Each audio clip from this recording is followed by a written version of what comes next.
සුබ දවසක් ඔයාලා හැමෝටම.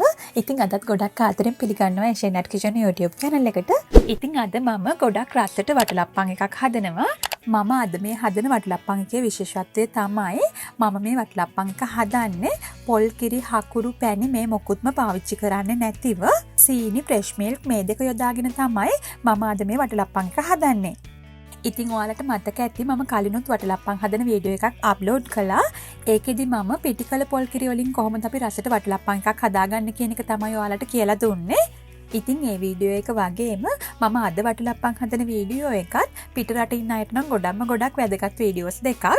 මොකද පිටරටවලදී අපිට පොල් කිරි හකුරු පැණි මේ දේවල් ටිකක් හොයාගන්න අමාරු නිසා මම මේ කියලා දුන්න ක්‍රම දෙකටම ඔයාලට ගොඩක් හොඳට වටලප්පන් එකක් හදාගන්න පුළුවන්.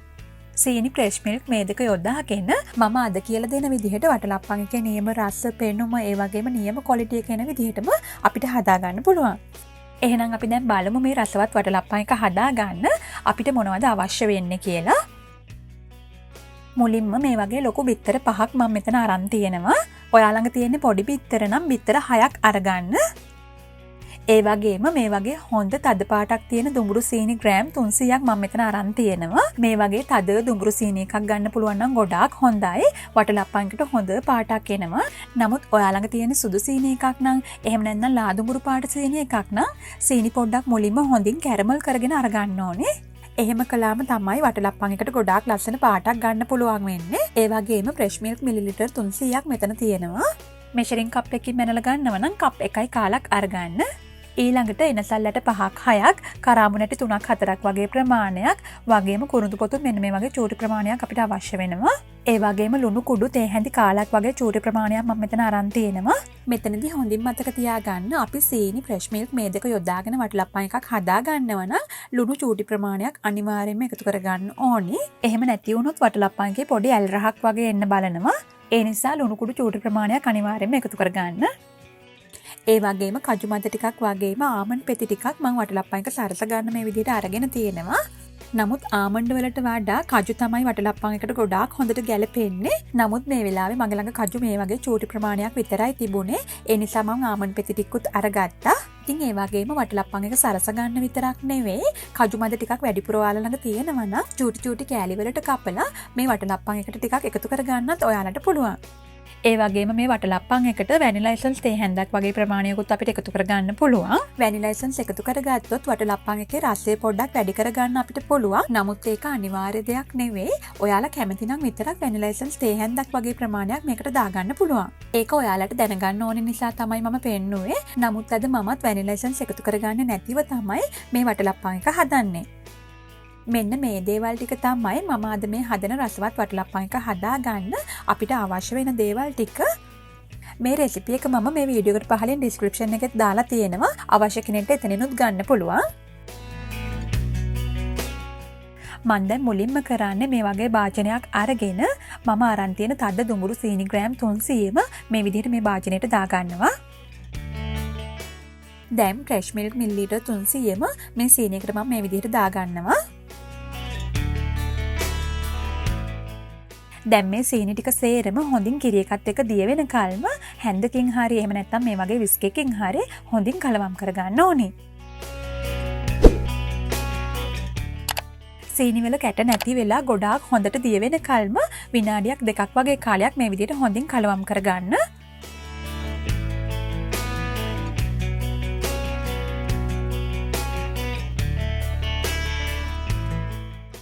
ඉතින් දැන් මේ විදිහට මේ සීනි ටික සේරම මේ කිරි එකත් එක්ක හොඳින්ම දිය වුණායින් පස්සේ ඒක අපි පැත්තකින් තියාගෙන ඊළඟට අපි බිත්තර ටික බීට් කරගන්න ඕනේ. ඒකට මම මේ වගේ ලොකු ජා එකක් අරගෙන මම අරන් තියෙන බිත්තර පහ මේ ජා එකට දාගන්නවා මේ විදිහට. දැන් මෙන්න මේ විදිහට විස්ක් එකක් ආධාරයෙන් විනාඩි 2ක් 3ක් වගේ කාලයක් මේ බිත්තර ටික ගොඩක් හොඳින් බීට් කරගන්න ඕනේ. ඉතින් මේ දෙයට අපිට විස්ක් එකක්ම ඕනේ නැහැ. ගෑරුප්පුවකින් උනත් අපිට මේ දේ කරගන්න පුළුවන්. මතක තියාගන්න ගොඩාක් වැඩිපුර වෙලාවක් පෙන එන කල්ම මේ බිත්තර බීට් කරගන්න එපා. විනාඩි 2ක් 3ක් වගේ කාලයක් සාමාන්‍ය මට්ටමට බීට් කරගත්තාම හොඳටම ප්‍රමාණවත්.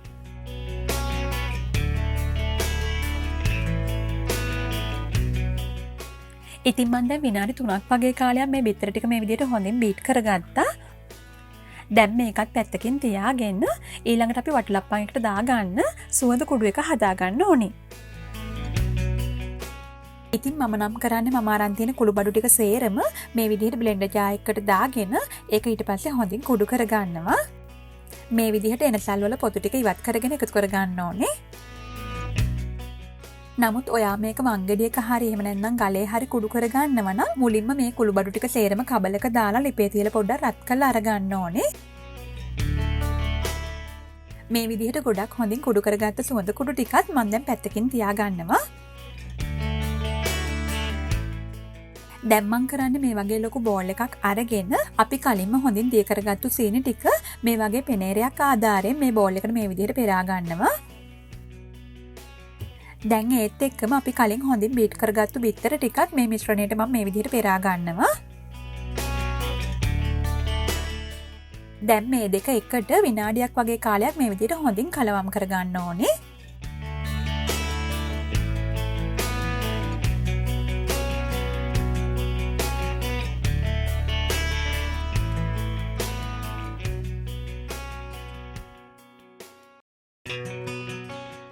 ඉතින් විනාඩියක් වගේ කාලයක් මේ විදිහට හොඳින් කලවම් කරගත්තයින් පස්සේ සුවඳ කුඩු ටික වගේම ලුණු කුඩු ටිකත් මම මේ වෙලාවේ එකතු කරගන්නවා මේ මිශ්‍රණයට. ඔයා වැනිලා එසන්ස් එක එකතු කරනවා නම් මේ වෙලාවේ තේ හැන්දක වගේ ප්‍රමාණයක් මේකට දාගන්න. දැන් නැවතත් මේ සේරම ටික එකට මේ විදිහට හොඳින් කලවම් කරගන්න ඕනේ. ඉතින් දැන් මේ විදිහට තප්පර 30ක් වගේ කාලයක් විතරක් කලවම් කරගත්තාම හොඳටම ප්‍රමාණවත්.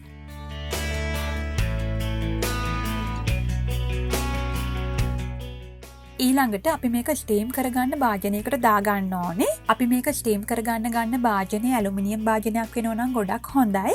එහෙම නැත්නම් රස්නෙට ඔරොත්තු දෙන ඕනෑම භාජනයක දාලා වුණත් අපිට මේක ස්ටීම් කරගන්න පුළුවන්. ඉතින් මම නම් අරන් තියෙන්නේ මෙන්න මේ වගේ පොඩි කේක් ට්‍රේ එකක්.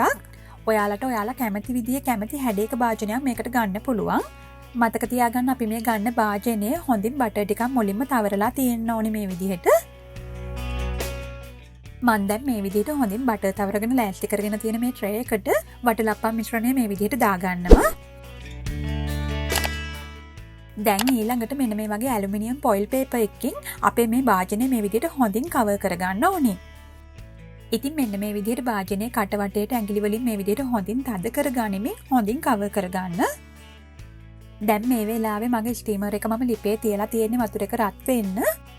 ඉතින් දැන් වතුර එක හොඳින් රත් වෙලා වාෂ්ප පිටට එන්න පටන් ගත්තයින් පස්සේ අපේ වටලප්පන් එක මේ විදිහට පරිස්සමෙන් අපි ස්ටීමර් එකෙන් තියාගන්න ඕනේ. මේ වෙලාවේ අතට වාෂ්ප වෙන නිසා ලිප ඕෆ් කරගෙන වටලප්පන් එක මේ විදිහට තියාගන්න. දැන් ලිප ඔන් කරලා ලිපේ ගින්දර සාමාන්‍ය මට්ටමේ තියාගෙන විනාඩි 45ක් පැයක් වගේ කාලයක් අපි මේ වටලප්පන් එක හොඳින් ස්ටීම් කරගන්න ඕනේ. ඉතින් දැන් හරියටම පැයකින් තමයි මම මේ වටලප්පන් එක එළියට ගන්න මේ විදිහට. අපි දැන් බලමු කොහොමද ස්ටීම් වෙලා තියෙන්නේ කියලා. මේ බලන්න මේ වගේ ගොඩාක් හොඳට ස්ටීම් වෙලා තියෙනවා අපිට මේ වෙලාවේ බලා ගන්න පුළුවන්. ඒ වගේම අපි එකතු කරගත්ත කුළු බඩුත් එක්ක වටලප්පන් එකේ මේ වෙලාවේ හොඳ සුවඳක් එනවා. ඉතින් මේ වෙලාවේ වටලප්පන් එක ස්ටීම් වෙලා මදි ගතියක් එහෙම ඔයාලට පේන්න තිබුණොත් එහෙම තිබුණු විදිහටම නැවතත් කවර් කරලා තවත් පොඩි වෙලාවක් හොඳින් ස්ටීම් කරගන්න. දැන් මේ වටලප්පන් එක හොඳින්ම නිවුණයින් පස්සේ මම මේ විදිහට පරිස්සමෙන් අනිත් පැත්ත හරව ගන්නවා.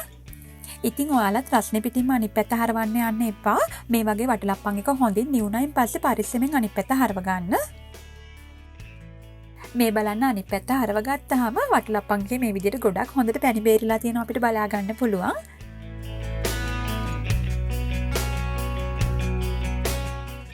මේක මේ විදිහට ටිකක් වෙලා තියලා තිබ්බහම වටේටම හොඳටම පැණි බේරෙනවා. ඉතින් දැන් මම කරන්නේ මම අරන් තියෙන ආමන්ඩ් පෙති ටික වගේම කජු මැද ටිකක් දාලා මේ වටලප්පන් එක මේ විදිහට මම සරස ගන්නවා. ඔයාලට කැමති විදිහකට මේ වටලප්පන් එක සරස ගන්න පුළුවන්.